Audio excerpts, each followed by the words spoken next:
Blackburn of the Senate Judiciary Committee now. Always good to see you, Senator. Good to see you. Do you, in fact, think you have the votes in the Senate?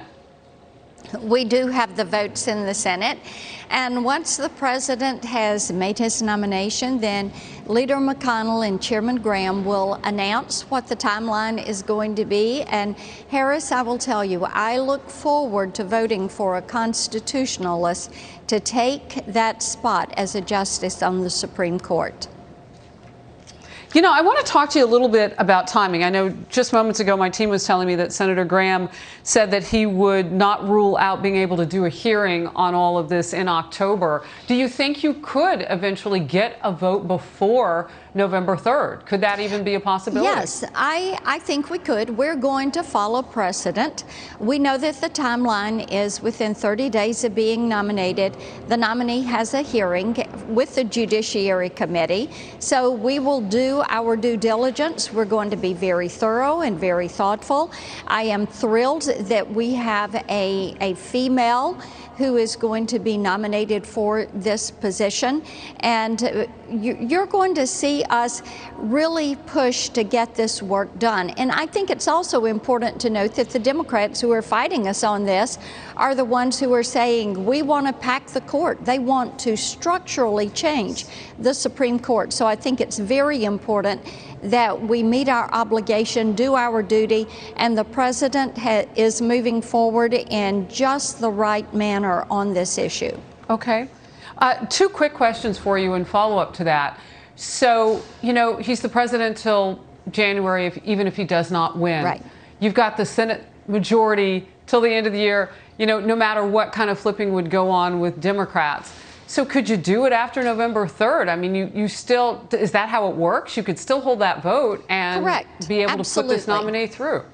At any point between now and the end of this Congress, we could call the vote. That's right. And you mentioned packing the court. I want to pause and just lean on that for a second, because I first of all want to get your reaction to what that would actually look like, because that would mean the Democrats, a majority, would then lengthen out or expand out the number of justices you have and then pack them with people that they think that are party friendly to them. Well, you're right. And even Justice Ginsburg a couple of years ago said she thought 9 was the right number for the Supreme Court and that it should not be expanded because she felt like it would politicize the court.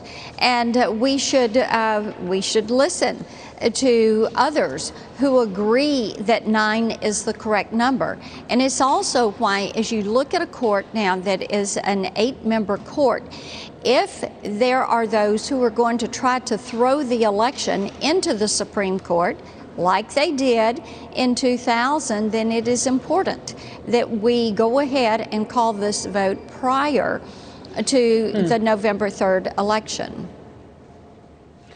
All right. I do want to get to this. Some analysts are warning, Senator, a push to confirm a new U.S. Supreme Court justice before the election could doom GOP senators in some tough races, you know, in some of the swing areas that they are, the swing states and districts. The Cook Political Report now is listing Maine Senator Susan Collins and Colorado Senator Cory Gardner's races as toss-ups, and while also listing Arizona Senator Martha McSally's race as leans Democratic.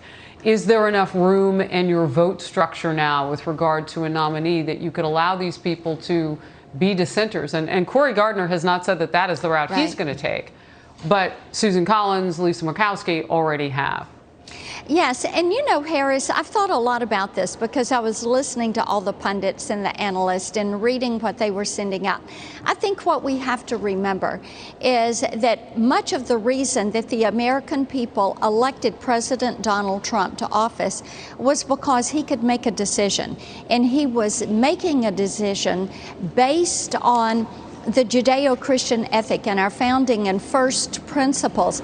And they had grown weary of President Obama and Vice President Biden trying to do things by czars and committees and letting the elites make decisions and not letting the elected representatives do it. So I think we have to remember that. And also, one of the things that was a driver in 2016 and 2018 was that the American people wanted to see a court system that was fair. And this is an enormous issue with women that are suburban women. They want to see fairness, they want to see a level playing field, they want to see equality and justice. So moving forward on what is our constitutional duty, and the president fulfilling his constitutional obligation to bring forward a nominee, and us to take up and provide that advice and consent,